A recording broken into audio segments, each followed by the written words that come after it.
Sin is like a virus. Hřích je jako virus. You know, when COVID started, Když I COVID learned a začal. lot about sin. Když začal covid, tak jsem se z toho naučil hodně o hříchu. Sin is contagious. Hřích je nakažlivý. And what helps is quarantine. A co pomáhá, je karanténa. So during that time, I personally developed this term. This might not be the right theological A term, v té době jsem si rozvinul takový svůj vlastní slovíčko nebo vlastní název, but it helps me to understand what's going on. který možná není úplně teologicky nejkorektnější, ale pomáhá mi porozumět, co se vlastně děje. The term is called the ethnic quarantine.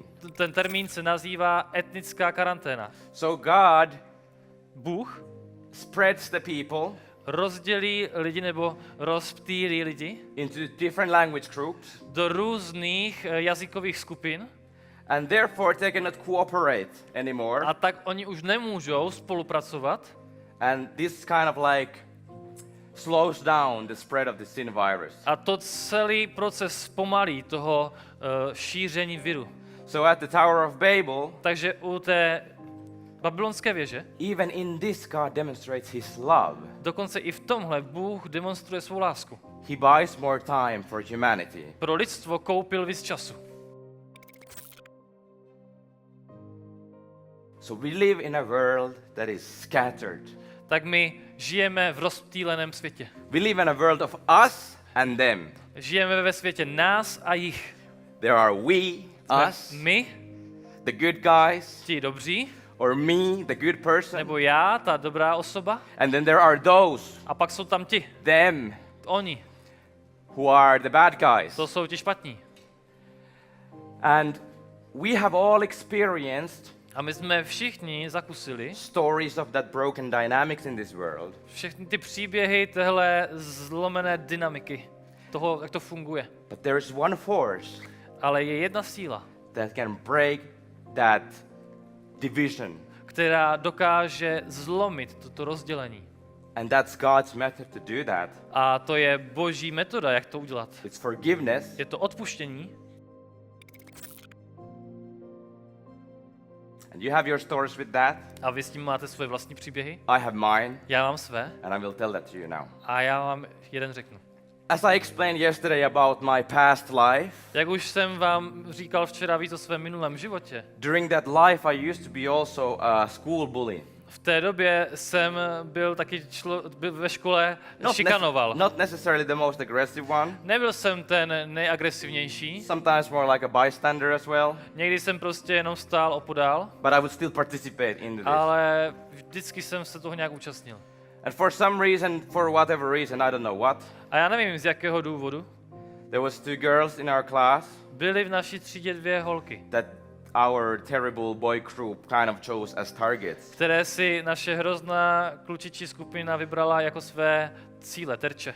And that's particularly shameful A to je dost zahanbující, because we were targeting somebody that is completely defenseless at this point. že jsme si vybrali někoho, kdo byl v téhle chvíli naprosto bezbranný. Ironically, there was an atheist friend who was against that. A ironie byla v tom, že tady byl ateistický kamarád, který byl proti. Me as a nominal Christian, I didn't care. Já, jakožto formální křesťan, mě to vůbec nezajímalo. Then we fast forward and my life got transformed. Když se mi změnil život, I was living already in a different place. už jsem žil na jiném místě. I had kind of left that stuff past and behind. Tu minulost jsem už nechal za sebou. But then, from time to time, this came to my mind. Ale pak čas od času mi tohle přišlo na mysl. Because you know, the further you dive into God's love, Protože čím hlouběji se ponoříš do Boží lásky, the more stuff comes to surface. více věcí vyplouvá na povrch.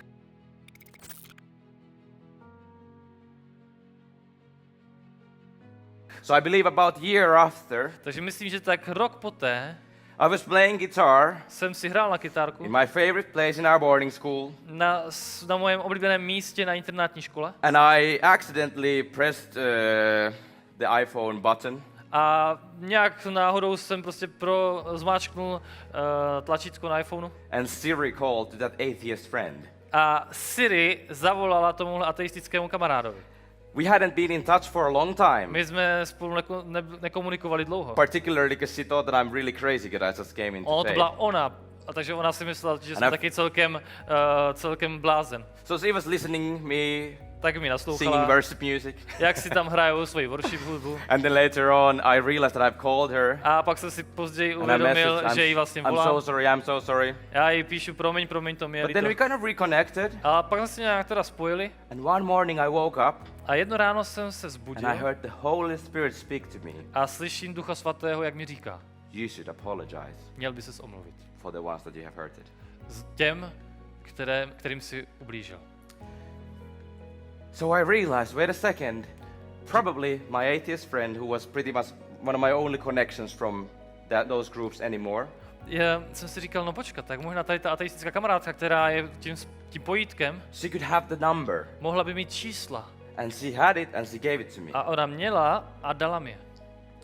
And there I was writing a message.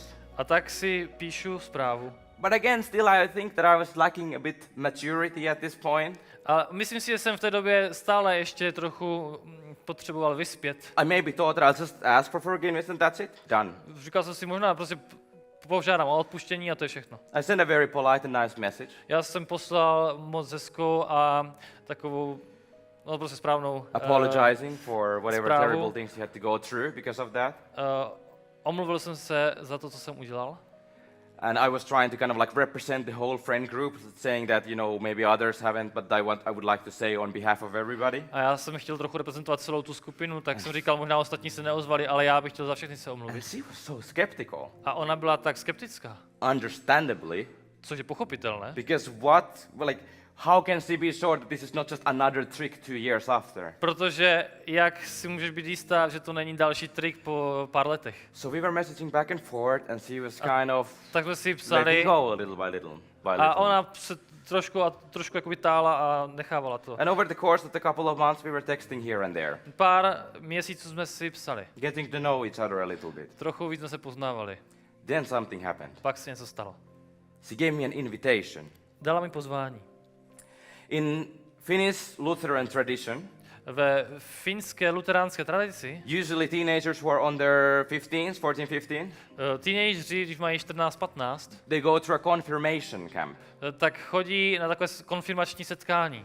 And she didn't go there Ona tam in that nešla age v tom věku, because she was so afraid. protože se tak bála, But she did do that later on when she was 18 ale or když jí bylo 17. 18 nebo 17, tak tam šla.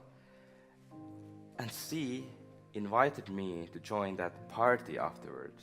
A ona mě pozvala, abych přišel na tu oslavu poté. And I thought that's my perfect chance to demonstrate to her that I'm actually serious. A já jsem si říkal, tak to je moje dokonalá příležitost demonstrovat jí, že to myslím vážně. So with my old green Volkswagen Golf, Tak se svým starým zeleným golfem I headed out to the countryside, jel jsem na vesnici 1.5 hours somewhere. 1,5 hodiny někam. I bought like 3 cards, Já jsem koupil asi tak 3 nějaká přáníčka. wrote them full of text, Popsal all jsem of je them. celé z hora dolů textem. got money, got chocolate, got everything. Dal jsem tam peníze, čokoládu, všechno. And then I drive to the place, Pak jsem tam dorazil feeling super nervous a cítil jsem se strašně nervózní. because I was thinking, Protože jsem si říkal, here is the family, tady je rodina, here are the people that care for this person, tady jsou lidé, kterým na té osobě záleží and I'm just a wolf that is returning.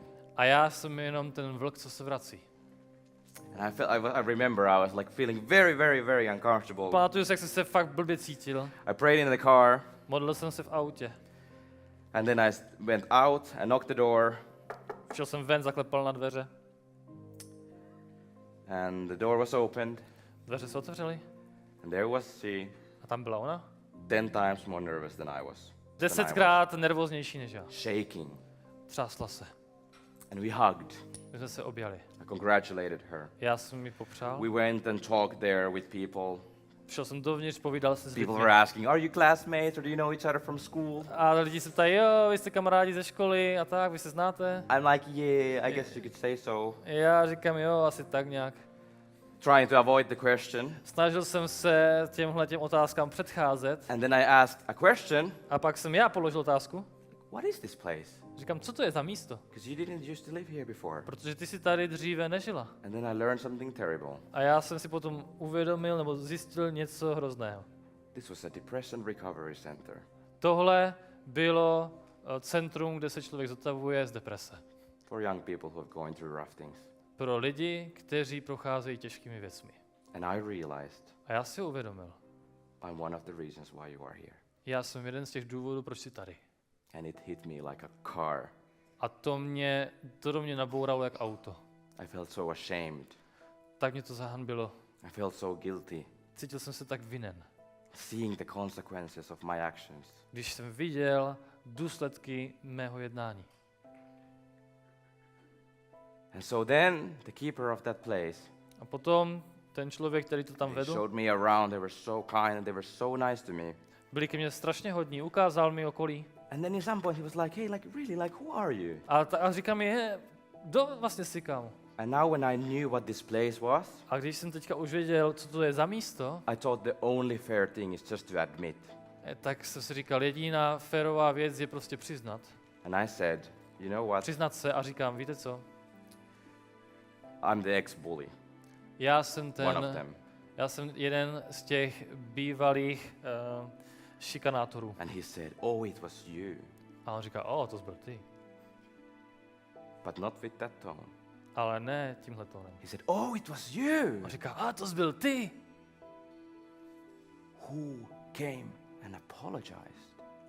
Kdo přišel a omluvil se. And then he goes on and starts telling this wonderful story A pak pokračuje a vypráví ten krásný příběh. of how this chains of bitterness that were holding her for many years. Jak ty okovy hořkosti jí držely roky. She started to be free.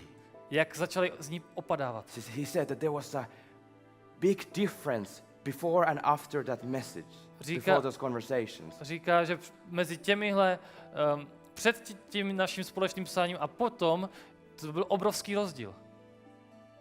Her recovery was going up. Její zotavení se zlepšovalo. And I felt so relieved. A já se cítil tak Still guilty and bad, as you should. Fakt jsem se cítil provinile, jak jsem měl. But also relieved. Ale taky vysvobozený. And as if that would not been enough.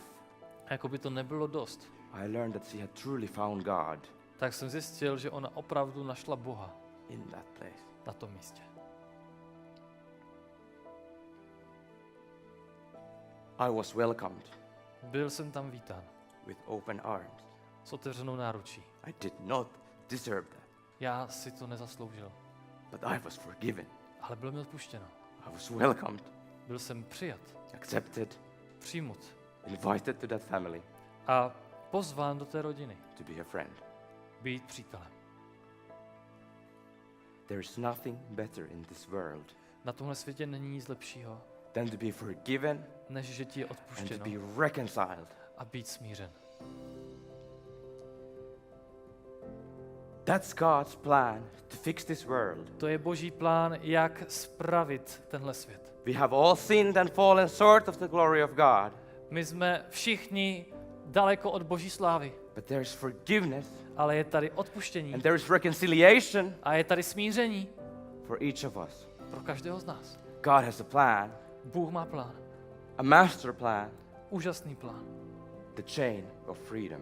A to je řetěz svobody. You're beautified before God, Jsi před Bohem zkrásněný. not deserving of that, Nic z toho si nezasloužíš. but still in His kindness and His goodness invited to His heart. Ale stále v jeho lásce a dobrotě jsi pozván do jeho srdce. But the story doesn't end there. Ale tam nekončí příběh.